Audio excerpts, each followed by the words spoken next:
नमस्कार, कैसे हैं आप सभी। उम्मीद है कि आप सभी बहुत अच्छे होंगे और आपकी पढ़ाई बहुत अच्छी चल रही होगी। आप लोगों के सामने नीट का सिलेबस 6 अक्टूबर को जारी कर दिया गया था। मैंने भी इस पर वीडियो आपको 2 दिन पहले प्रोवाइड करा दिया था। अब बहुत सारे लोगों का रिक्वेस्ट था कि वो सिलेबस हिंदी में मिल जाए, तो हिंदी में भी इस बार बताऊँगा। इस वीडियो में आपको हिंदी में सिलेबस बताऊँगा। दूसरा, जो एक कन्फ्यूज़न था कि कौन सा पार्ट हटाया गया है चैप्टर में से, कौन सा पार्ट इंक्लूड किया गया है, उसकी बात करेंगे। बहुत थोड़े से टॉपिक को इंक्लूड किया गया है, बहुत थोड़े से टॉपिक को हटाया गया है, उसे हम देख लेते हैं। अगर आप उस टॉपिक को पढ़ोगे तो भी ठीक है, नहीं पढ़ोगे तो भी ठीक है। चलो, सबसे पहले हम देखते हैं बॉटनी में कि क्लास 11th की बॉटनी में क्या क्या चीज़ें हटाई गई हैं और क्या क्या चीज़ें इंक्लूड की गई हैं। Cell the unit of life, यानी कोशिका, संरचना व कार्य, इनमें से ना तो कुछ हटाया गया है ना कुछ ऐड किया गया है। ठीक है, नील, कुछ भी ना हटाया गया ना ही ऐड किया गया। जैसे वो आपके 11th के बुक में है वो चैप्टर, वैसे ही वो आपको पढ़ना है, जो कि हमारे एप्लीकेशन पे इस समय चल भी रहा है। कोशिका, संरचना और कार्य खत्म होने के कगार पे। फिर आपको पढ़ना है सेल साइकिल और सेल डिवीजन, कोशिका विभाजन और कोशिका चक्र, जिसमें ना तो कुछ ऐड किया गया है ना कुछ हटाया गया है। जैसे एज इट इज़ आपके बुक में एनसीईआरटी में मेंशन है, वो सारी चीज़ें आपको पढ़नी है। माइटोसिस, मियोसिस, ये सभी आपको पढ़ना है। द लिविंग वर्ल्ड में से कौन कौन से टॉपिक हटाए गए हैं, तो इनमें से हटाया गया tools for study of taxonomy, यानी टैक्सोनॉमी को समझने के लिए जो टूल्स, तकनीक का प्रयोग किया जाता है वो हटा दिया गया है। वो था भी नहीं कुछ। म्यूजियम के बारे में क्या करोगे, मतलब उसको छोड़ के है क्या। म्यूजियम जाते हो देखने, उसमें आपको पता चलता है कि म्यूजियम में होता क्या है। मृत जीवों को रखा जाता है संरक्षित करके म्यूजियम में। बस इतने पॉइंट थे उसके बारे में। चलो ठीक है, अगर हटा दिए गए हैं मत पढ़िए। जू क्या होता है, तो जू चिड़ियाघर वगैरह को कहते हैं, जहाँ पर जीवित जीवों को, जंगली जीवों को रखा जाता है मानव की देख रेख में। हटा दिए गए हैं, मर्जी पढ़िए मर्जी ना पढ़िए। हर्बेरियम एक फाइल होती है जिसके बारे में बताया जाता है। कुछ पॉइंट यहाँ पर इंपॉर्टेंट हर्बेरियम के बारे में था कि जो हर्बेरियम होता है उसके जो लेबलिंग होती है उसमें क्या क्या चीज़ें इंक्लूड की जाती हैं, हटा दिया गया है, मत पढ़िए। बॉटेनिकल गार्डन्स, वानस्पतिक उद्यान, ये ऐसे जगह होते हैं जहाँ पर जीवित पौधों की अलग अलग किस्मों को संरक्षित वातावरण में उगाया जाता है, रखा जाता है। ये भी हटा दिया गया है, मत पढ़िएगा। जो हटा दिया गया है टाइम वेस्ट मत करिएगा, मत पढ़िए, हम तो ये कहेंगे। बायोलॉजिकल क्लासिफिकेशन, यानी जीव जगत का वर्गीकरण, इसमें ना तो कुछ हटाया गया है ना कुछ ऐड किया गया है, जो है वो आपको पढ़ना है। द्विनाम नामकरण पद्धति, 5 जगत वर्गीकरण पद्धति, ये सब आपको पढ़ना है। अब बात करें मार्फोलॉजी ऑफ फ्लावरिंग प्लांट, यानी पुष्पी पौधों की आकारिकी, तो इसमें कुछ बातें ऐड हुई हैं। इनको तो मैंने भी एप्लीकेशन पर नहीं पढ़ाया है। अब ये मेरे ऊपर लोड पड़ गया, अब इसको मुझे एप्लीकेशन पर पढ़ाना है तो वहाँ पर पढ़ाऊँगा इसको।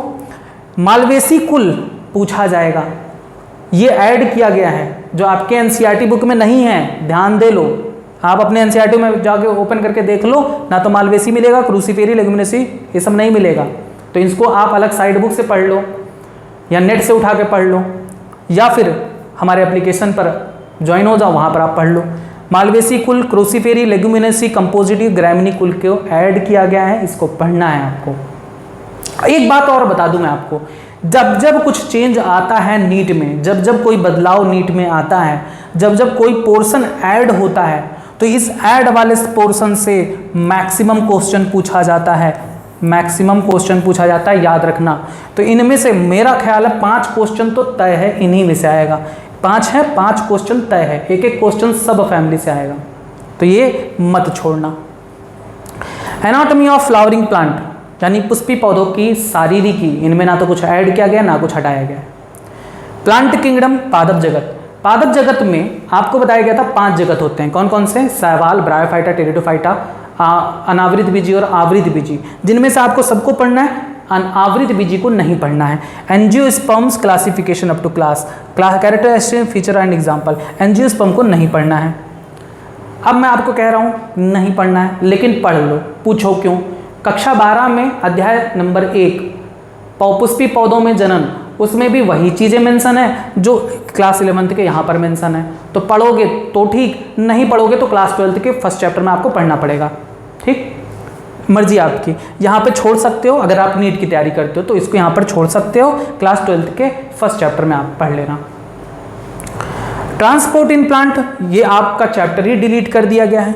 मिनरल न्यूट्रिशन यानी ये ट्रांसपोर्ट इन प्लांट का मतलब होता है पौधों में परिवहन, चैप्टर ही हटा दिया गया है। मिनरल न्यूट्रिशन खनिज पोषण हटा दिया गया है, पूरी तरीके से डिलीटेड है।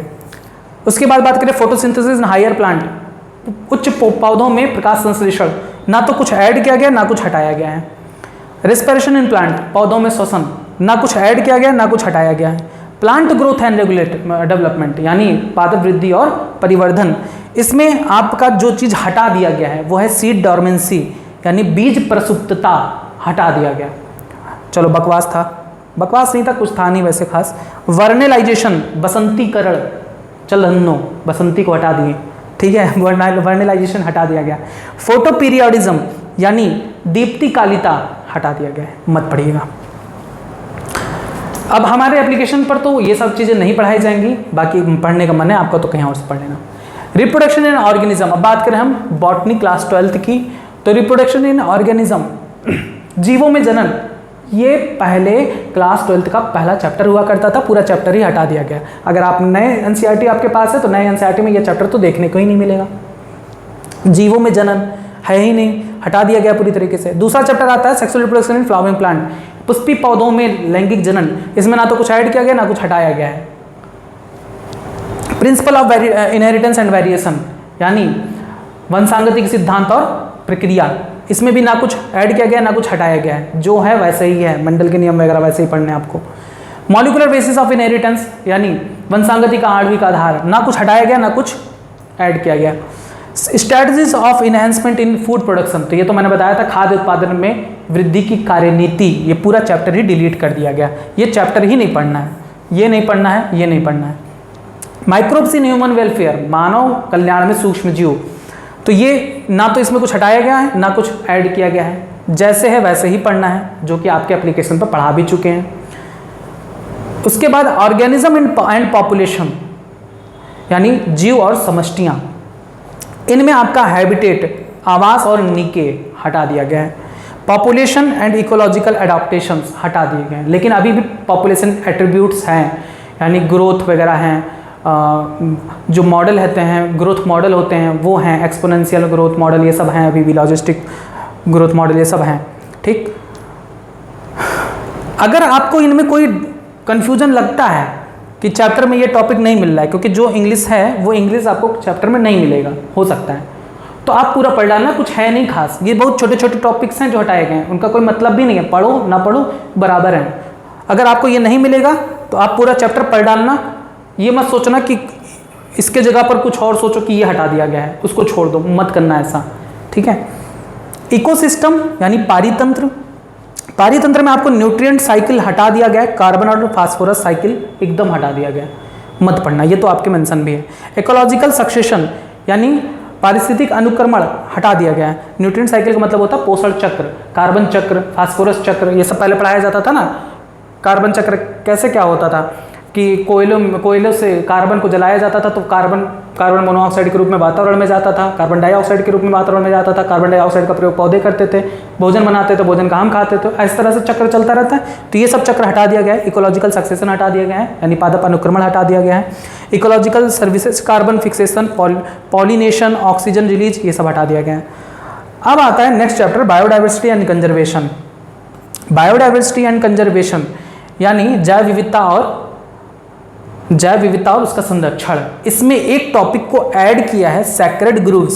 सैक्रेड ग्रूव के बारे में बहुत थोड़ा सा पॉइंट एनसीईआरटी में मेंशन था, लेकिन अगर ये ऐसे लिख के दिए हैं सैक्रेड ग्रूव तो इनके बारे में थोड़ा डिटेल आपको पढ़ने की जरूरत है, जो आपको एप्लीकेशन पे हम पढ़ाएंगे। तो ये भी एडेड पोर्शन है, तो मैक्सिमम चांस है कि यहाँ से क्वेश्चन उठेगा ही उठेगा, 2 क्वेश्चन तो मान लो यहाँ से उठेगा।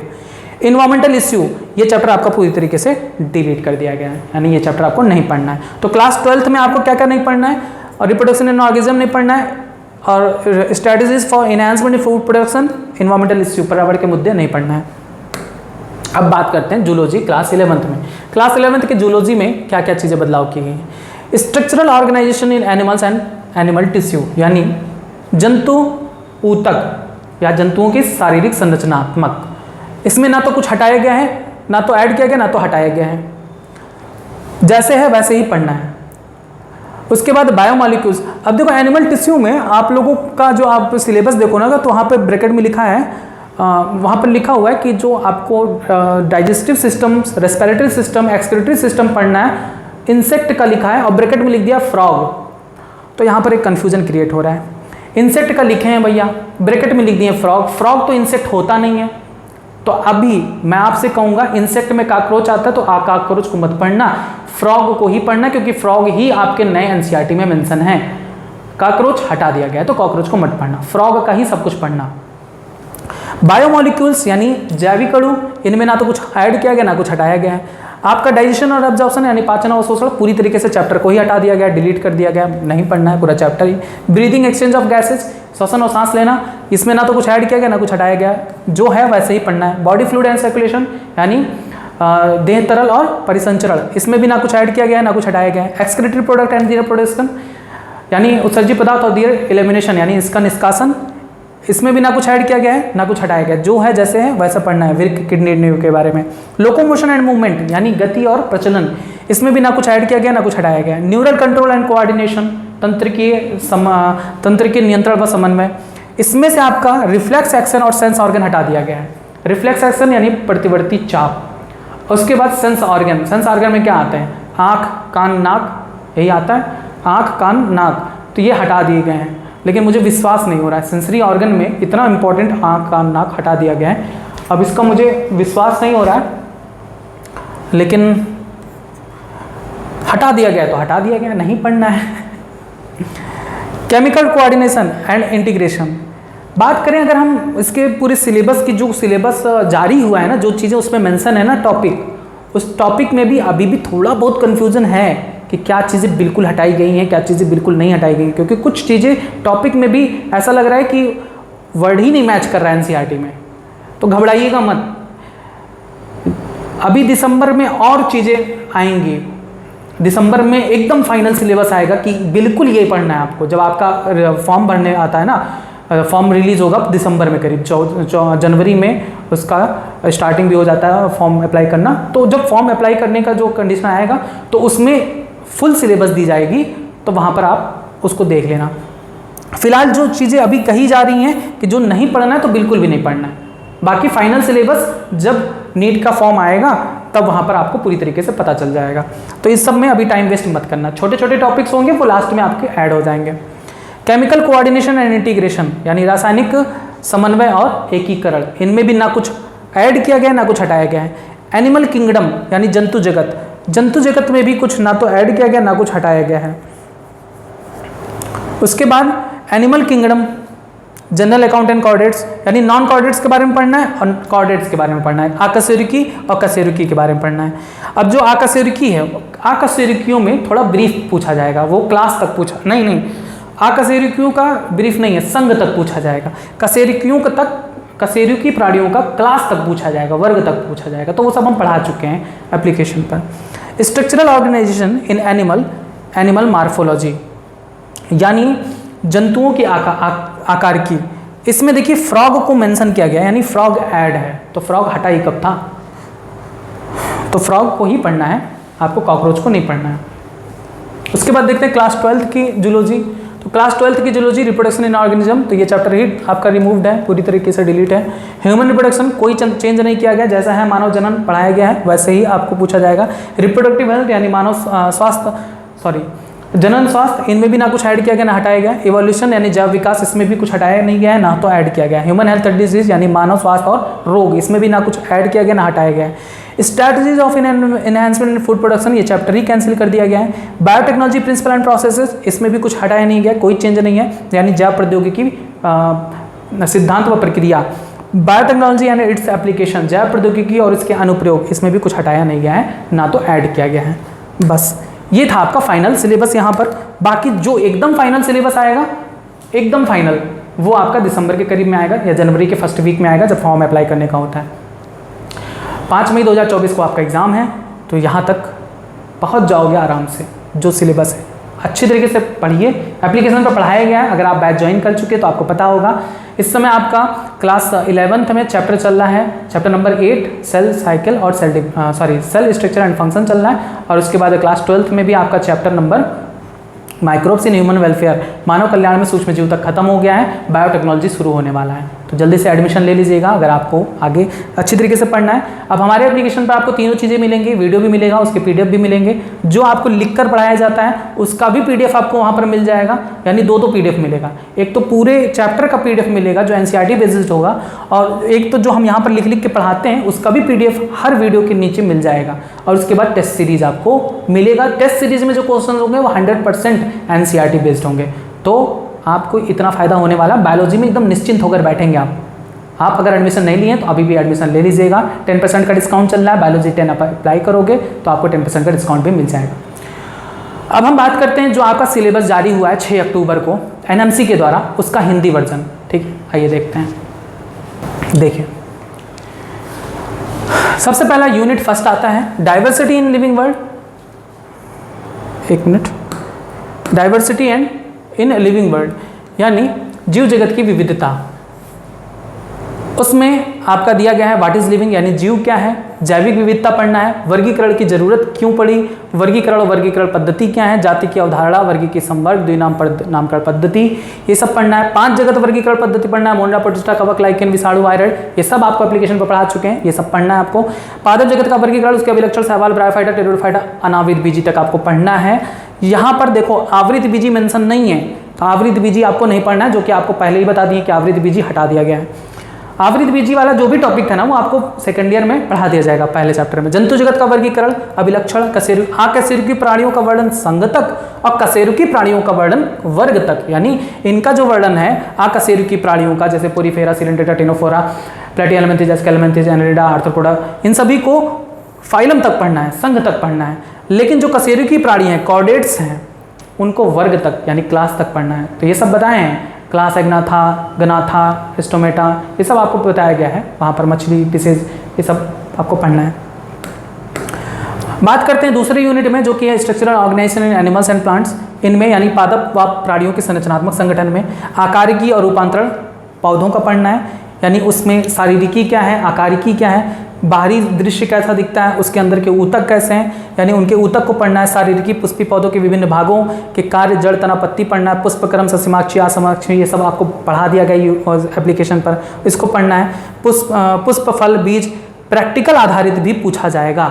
तो प्रैक्टिकल आधारित के लिए कोई भी एनसीईआरटी की बुक जारी नहीं होती है, तो ये आपके स्कूल कॉलेज में अगर ऐसे कोई प्रैक्टिकल कराई जाएंगी तो उसको ध्यान में रख लेना। अगर नहीं कर पाते प्रैक्टिकल आधारित से घबराना मत, 1-2 क्वेश्चन अगर आ भी गया तो कोई दिक्कत उससे नहीं होगी, कर ले जाओगे जब आप इसको पूरा पढ़ लोगे। यहाँ पर कुल ऐड किया गया है, मालवेसी कुल को पढ़ना है, क्रूसीफेरी, लेगुमिनेसी, कंपोजिटी, ग्रामिनी कुल को पढ़ना है, जो एनसीईआरटी में नहीं है, साफ बता रहे हैं। जंतु ऊतक, आकारिकी और शारीरिकी पढ़ना है। जंतु ऊतक में आपको उसकी आकारिकी भी पढ़ना है, यानी बाह्य दृश्य रूप और आंतरिक आकारिकी भी पढ़ना है। मेंढक के बारे में विभिन्न तंत्रों, पाचन, परिसंचरण तंत्र, श्वसन तंत्र के जनन तंत्रों के बारे में पढ़ना है, यानी किसके बारे में, मेंढक के बारे में। काकरोच हटा दिया गया है पूरी तरीके से, केंचुआ हटा दिया गया है पूरी तरीके से। फिर आता है आपका तीसरा यूनिट कोशिका संरचना एवं कार्य। कोशिका और कोशिका सिद्धांत पढ़ना है। प्रोकैरियोटिक, यूकैरियोटिक कोशिका अंतर क्या है ये सब पढ़ना है। पादप जंतु कोशिका के बारे में पढ़ना है, कोशिका आवरण के बारे में पढ़ना है, कोशिका भित्ति के बारे में पढ़ना है, कोशिकांगों की संरचना व कार्य, ये अभी चल ही रहा है आपके एप्लीकेशन पर। अंतःझिल्ली के तंत्र के बारे में आपको बता ही दिए हैं। कुछ ऐसे भी कोशिकांग होते हैं जो संरचना और कार्य में भिन्न होते हैं, लेकिन फिर भी कार्य में एक दूसरे से जुड़े होते हैं। अंतःझिल्ली के तंत्र के अंतर्गत कौन कौन आता है ये आपको बताए हैं, कौन कौन आता है। एंडोप्लाज्मिक रेटिकुलम आता है, गाल्जी बॉडी आता है, और उसके बाद लाइसोसोम आता है और वैक्यूल आता है। ये 4 ऑर्गेनल आते हैं, इनसे क्वेश्चन हर साल एक ठू तय रहता है। अंतःप्रदपी जालिका, गाल्जिकाय, लाइबोसोम, रिक्तिका, सूत्रकणिका यानी माइटोकॉन्ड्रिया, राइबोसोम, लवक, सूक्ष्मकाय, कोशिकीय, अस्थिपंजर, पश्चमाभिका, तारककाय, केंद्रक आवरण, क्रोमैटिन और केंद्रिका, ये सभी आपके पूछे जाएंगे। आपके एप्लीकेशन पर तारककाय तक खत्म हो चुका है, नेक्स्ट टॉपिक केंद्रक ही शुरू होने वाला है। जीवित कोशिका का रासायनिक संगठन क्या है, जैव अणु, यानी यहाँ पर आपको बायो मॉलिक्यूल्स के बारे में पढ़ाया जाएगा। बायो मॉलिक्यूल्स आपके केमिस्ट्री में भी है, तो चाहे यहाँ पढ़ लो चाहे केमिस्ट्री में पढ़ लो, बात एक ही है। लेकिन मैं ये कहूँगा कि भैया केमिस्ट्री में भले ही बायो मॉलिक्यूल से ना पूछा जाए, लेकिन बायो में जरूर पूछा जाता है, इसलिए इसको बायो वाला तो जरूर पढ़ना। रासायनिक संगठन, जैव अणु, प्रोटीन की संरचना, मैं ये कहूँगा केमिस्ट्री और बायोलॉजी के दोनों बायोमॉलिक्यूल के चैप्टर को एक साथ पढ़ना, तब जाके और बेनिफिशियल होगा। कार्बोहाइड्रेट, वसा, न्यूक्लिक अम्ल, इन सभी की संरचना, प्रकार, गुण, क्रिया विधि के बारे में जानना है। विकर यानी एंजाइम का वर्गीकरण, उनका नामकरण पढ़ना है। कोशिका विभाजन पढ़ना है। कोशिका में कोशिका विभाजन कितने प्रकार का हो, अर्धसूत्री, समसूत्री, ये 2 प्रकार के विभाजन के पढ़ना है, इनके महत्व को पढ़ना है। पादप कार्य की चौथा यूनिट है पादप कार्य की, जिसमें आपको पढ़ना है प्रकाश संश्लेषण के बारे में। स्वपोषी पोषण में प्रकाश संश्लेषण कहाँ होता है, स्थल प्रकाश संश्लेषण वर्णक कौन कौन से होते हैं, प्रकाश संश्लेषण की प्रकाश रसायन और जैव निर्माण अवस्था क्या होती है। चक्रीय और अचक्रीय फोटोफॉस्फोरिलेशन के बारे में पढ़ना है। रसोपरासरणीय परिकल्पना, प्रकाश शोषण, C3 C4 पथ, प्रकाश संश्लेषण को प्रभावित करने वाले कारक के बारे में पढ़ना है। श्वसन के बारे में पढ़ना है, आपका जो अगला चैप्टर है पौधों में श्वसन, गैसों का विनिमय कैसा होता है, कोशिकीय श्वसन क्या है, ग्लाइकोलाइसिस, किडवन, TCA चक्र यानी tricarboxylic acid cycle, electron अभिगमन तंत्र यानी इलेक्ट्रॉन ट्रांसपोर्ट सिस्टम, ऊर्जा संबंध, ATP अणुओं की उत्पन्न संख्या, एम्फीबोलिक पथ, श्वसन गुणांक यानी रेस्पिरेटरी कोएफिशिएंट, ये सब आपको पढ़ना है। पादप वृद्धि व परिवर्धन में बीजों का अंकुरण पढ़ना है। पादप वृद्धि की अवस्था, पादप वृद्धि दर, वृद्धि की दशाएं, विभेदन, निर्विभेदन, पुनर्विभेदन यानी डिफरेंशिएशन, डी डिफरेंशिएशन, रीडिफरेंशिएशन, ये सभी इसी में है, ये पढ़ना है आपको। पादप कोशिका का कर्मिक विकासीय प्रक्रम पढ़ना है। वृद्धि नियामक यानी प्लांट ग्रोथ रेगुलेटर्स के बारे में पढ़ना है। Auxin, gibberellin, cytokinin, ethylene, ABA यानी एब्सिसिक एसिड वगैरह के बारे में पढ़ना है।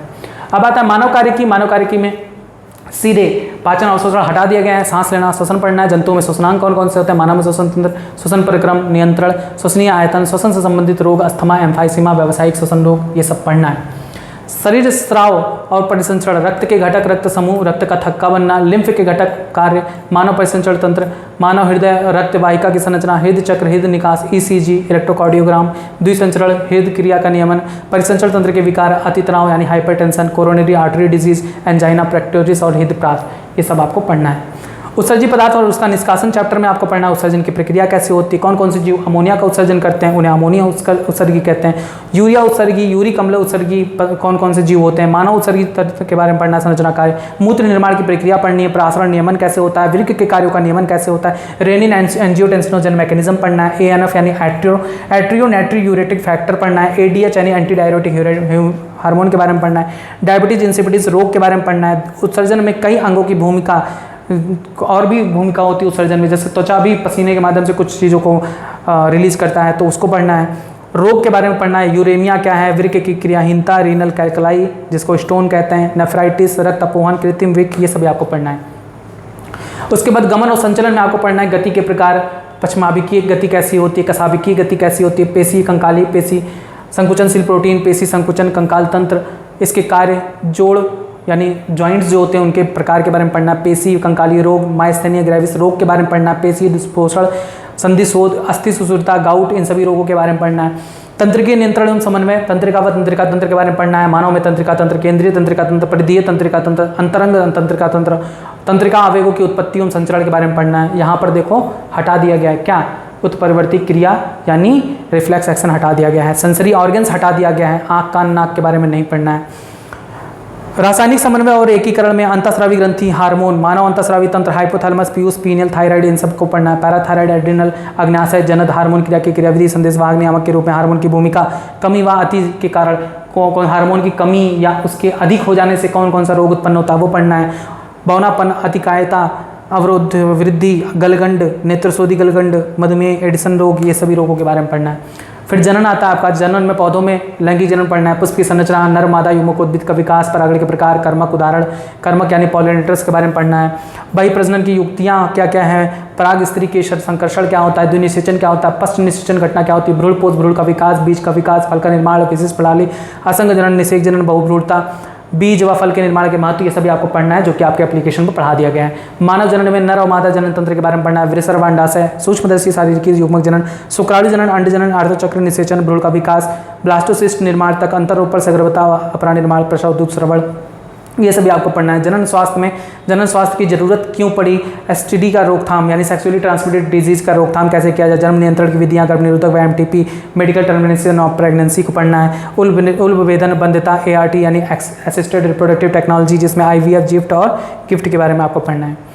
उसके बाद आनुवंशिकी और जैव विकास में आपको वंशागति और विभिन्नता के में मेंडल के वंशागति के नियम, सिद्धांत, अपूर्ण प्रभाविता, सप्रभाविता, बहुएलिलता, रक्त समूह की वंशागति, बहुप्रभाविता, बहुजीनी वंशांगति का गुणसूत्री सिद्धांत, गुणसूत्र जीन क्या होता है, मानव पक्षी मधुमक्खी में लिंग निर्धारण कैसे होता है, सहलग्नता के बारे में पढ़ना है, पुनर्योजन पढ़ना है, लिंग सहलग्न वंशांगति के बारे में पढ़ना है, हीमोफीलिया रोग के बारे में पढ़ना है, वर्णांधता रोग के बारे में पढ़ना है, मानव में मंडलीय विकार जैसे थैलेसीमिया, मानव में गुणसूत्रीय रोग जैसे Down syndrome, Turner syndrome, Klinefelter syndrome, इन सभी को पढ़ना है। वंशांगति का आणविक आधार क्या है, आनुवंशिक पदार्थ की खोज किसने की, कैसे की, डीएनए आनुवंशिक पदार्थ के रूप में कैसे कार्य करता है, इनको पढ़ना है। डीएनए आरएनए में अंतर क्या होता है, डीएनए पैकेजिंग क्या होती है, डीएनए रेप्लिकेशन कैसे होता है, central dogma of molecular biology के बारे में पढ़ना है। अनुलिपीकरण क्या होता है, जेनेटिक कोडॉन्स क्या होते हैं, रूपांतरण क्या होती है, जीन अभिव्यक्ति के नियमन, लैक ओपेरॉन, जीनोम, मानव जीनोम प्रोजेक्ट, डीएनए अंगुली छापी, प्रोटीन का जैविक संश्लेषण, ये सब आपको पढ़ा दिया गया एप्लीकेशन पर। बैच ज्वाइन करिए, सब कुछ मिलेगा, सारा टॉपिक यहाँ पर मिलेगा जो मेंशन है। उसके बाद जैव विकास के बारे में पढ़ना है, जैविक जीवन की उत्पत्ति कैसे हुई थी, जैविक जैव विकास क्या होता है, जैव विकास के जीवाश्मीय प्रमाण क्या है, तुलनात्मक शारीरिकी, भ्रूण विज्ञान व आणविक प्रमाण क्या है, डार्विन का योगदान क्या है, जैव विकास के आधुनिक संश्लेषणात्मक सिद्धांत क्या है, जैव विकास की क्रियाविधि बताइए, विभिन्नता बताइए, उदाहरण के साथ प्राकृतिक चयन के प्रकार, जीन प्रभाव, आनुवंशिक विचलन, हार्डी वीनबर्ग का सिद्धांत, अनुकूली विकरण, मानव जैव विकास, इन सभी को पढ़ना है। जीव विज्ञान और मानव कल्याण में मानव स्वास्थ्य रोग को पढ़ना है, मानव में प्रतिरक्षा तंत्र के बारे में पढ़ना है, विभिन्न प्रकार के रोग जैसे malaria, filaria, ascariasis, typhoid, pneumonia, common cold, अमीबिता, दाद, डेंगू, चिकनगुनिया, इन सभी के बारे में आपको पढ़ना है। प्रतिरक्षा तंत्र के बारे में पढ़ना है, cancer, HIV, drug alcohol abuse के बारे में पढ़ना है। मानव कल्याण में सूक्ष्म जीव यानी घरेलू उत्पादों और औद्योगिक उत्पादों को उत्पन्न करने में सूक्ष्म जीव किस प्रकार से महत्वपूर्ण होते हैं इनके बारे में पढ़ना है। वाहित मल के उपचार में सूक्ष्म जीव पढ़ना है। ऊर्जा के निर्माण में जैविक पीड़ितनाशियों के रूप में जैविक उर्वरक के रूप में आपको पढ़ना है सूक्ष्म जीवों का प्रयोग। जैव प्रौद्योगिकी और उसका अनुप्रयोग यानी आपको बायोटेक्नोलॉजी पढ़ना है कि किस प्रकार से हम टीके का निर्माण करते हैं, इंसुलिन का निर्माण करते हैं, ये कैसी प्रक्रियाएँ की जाती हैं, ठीक है। स्वास्थ्य में इसका क्या रोल है, कृषि में इसका क्या महत्व है, इंसुलिन कैसे बनाया जाता है, टीका कैसे बनाई जाती है, जीन चिकित्सा के बारे में बताया जाएगा। आनुवंशिक रूपांतरित जीव कैसे बनाई जाती है, जैसे बीटी कॉटन, बीटी टमाटर, बीटी पोटैटो, इन सभी के बारे में बताया जाएगा। ट्रांसजेनिक पशु क्या होते हैं, जैव सुरक्षा मुद्दे यानी इथिकल जो इश्यूज उठते हैं इन पर, बायोटेक्नोलॉजी पर, उनको आपको पढ़ना है। जैविक चोरी यानी बायोपायरेसी, पेटेंट के बारे में आपको पढ़ना है।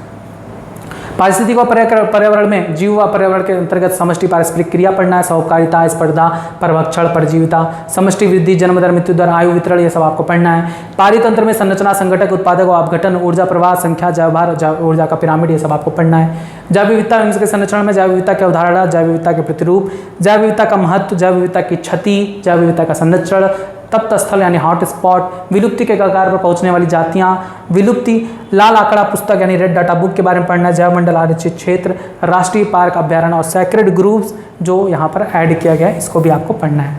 ये सारे टॉपिक्स आपको हमारे एप्लीकेशन में पढ़ाए जाएंगे। और अभी मैंने बताया ना आपको कि कक्षा 11 में कोशिका तक आपका खत्म हो चुका है। कोशिका में कुछ टॉपिक्स बचे हुए जो अभी चल रहे हैं, उसके बाद वो भी धीरे धीरे समाप्त हो जाएंगे। यानी 1 महीने से लेकर 1.5 महीने के अंदर आपका कोर्स पूरी तरीके से एप्लीकेशन पर समाप्त हो जाएगा। उसको अगर आप भी अभी नहीं ज्वाइन किए तो मेरा सलाह ये है कि ज्वाइन कर लीजिए, क्योंकि उसमें आपको बहुत फ़ायदा होने वाला है। रिकॉर्डेड लेक्चर्स हैं, आपको वीडियोस मिलते रहेंगे। वीडियोस आप पढ़िए, जब चाहे तब पढ़िए, डाउनलोड कर लीजिए वाईफाई में जाके, जब मन करे तब पढ़िए।